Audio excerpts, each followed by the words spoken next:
Excuse me, taxi. Okay, man, we're looking around. This is the 77 WABC minicast. So it appears after the New York primaries this week, Democrats are headed for civil war. We'll dive into that topic. Plus, we'll talk about Mamdani. So he's a hero. He froze the rent for 1 million New Yorkers. Not so fast, Mamdani. The deck was stacked. You control almost all of the appointees to the board. And Mamdani delivered on his signature campaign issue. So now what? Well, he delivered except for one group in the Bronx. 871 households. It's called Tracy Towers, not far from where I went to high school at DeWitt Clinton. We'll break that down for you. And it is official. John Bolton, the former national security advisor for President Trump, who has been one of his fiercest critics, pleads guilty in federal court to mishandling federal documents. He has to also pay a fine of $2.25 million. He's still looking at the possibility of jail time, and the first payment has to be made within the first half, within 5 days of sentencing, the full payment within 90 days. We'll also update you on the Caitlin Clark situation, the WNBA. Boy, are you folks lighting up my social media. What a contentious topic. 800-848-9222. So we know we have these, what's the best way we can say this?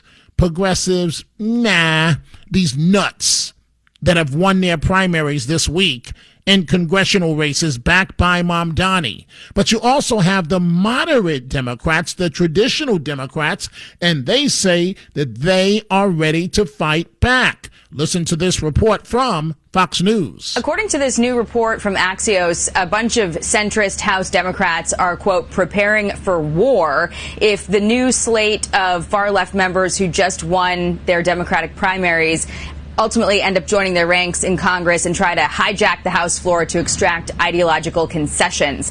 13 House Democratic members and candidates signed on to a Promise to America initiative. They're pledging to stay true to centrist principles, including capitalism over socialism, fiscal discipline, strong borders, and pride in the United States. Among them, current House Reps Tom Suozzi, Adam Gray, Laura Gillen, Don Davis, Kristen McDonald-Rivet, Josh Gottheimer, Maggie Goodlander, Janelle Bynum, Vicente Gonzalez, and Susie Lee. One of these lawmakers told Axios, quote, "There's going to be war," calling the incoming leftist members bomb throwers, not problem solvers. Here's Tom Suozzi. As we said in our pledge, we're for capitalism, not socialism. We're for safety, not lawlessness. We're proud of America, not ashamed of America. And we need to be promoting those things. And, the far left and the far right, they're all very well organized. But those of us that don't support those far left or far right principles need to do a better job organizing and getting our message out. And thank you very much, Congressman. You are accurate to state that most Americans are proud of America, not the way that these socialists look at America. The one that beat Espaillat in Manhattan, who wants to use the flag as a napkin after she goes to the bathroom, she should not be in Congress. We see your calls coming in on this Friday, 800-848-9222. And on the rent freeze, folks, I was being sarcastic when I said that Mamdani delivers, because at the end of the day, there are a few stereotypes at play here. Number one stereotype, every landlord is a multimillionaire. No. I would venture to say most landlords, mom and pop, are barely making it.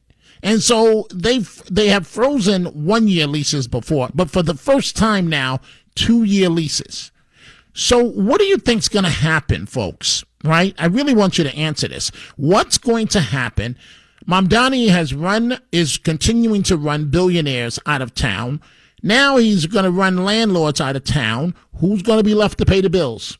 Him? I don't think so. Remember, prior to being mayor, he was in a Queens apartment where he was receiving in part a lower rent as well. You think he's going to pay the bill? I don't think so. You're going for a ride. It may feel great right now, but I'll ask you the same question in a year or two. And then what happens to the landlords? Just say, I'm out. Why? You know what? Fine. I'm not doing any repairs. I'm not doing any services. What happens then? What happens then?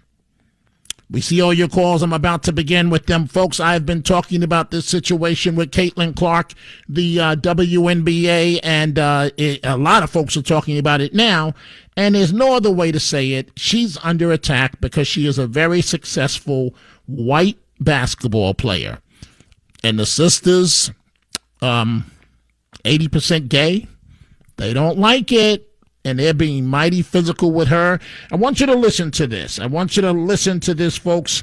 And this is Colin Cowherd, who's a popular sports guy. He is breaking this down as it relates to Caitlin Clark. They just keep driving into a wall at full speed with Caitlin Clark. They now have a commemorative poster of 30 years of the WNBA. Caitlin Clark's not on it. And it's not just like an ode to the veterans that started the league. Paige Beckers and Angel Reese are on it. And Caitlin Clark's not. You guys, when she broke into the league, you moved her road games to bigger arenas to accommodate the fans. You were flying the last 6 rows of Southwest Airlines until she made such an impact. You pivoted to private jets. And she's not on the 30-year poster. But Paige Beckers and Angel Reese are. What? I mean, recently there were TV games. Hers got double the rating of Asia Wilson, the best player in the league, the 3-time champ and the 4-time MVP. Double the rating. This is a paranoid, weird, insular league. Absolutely.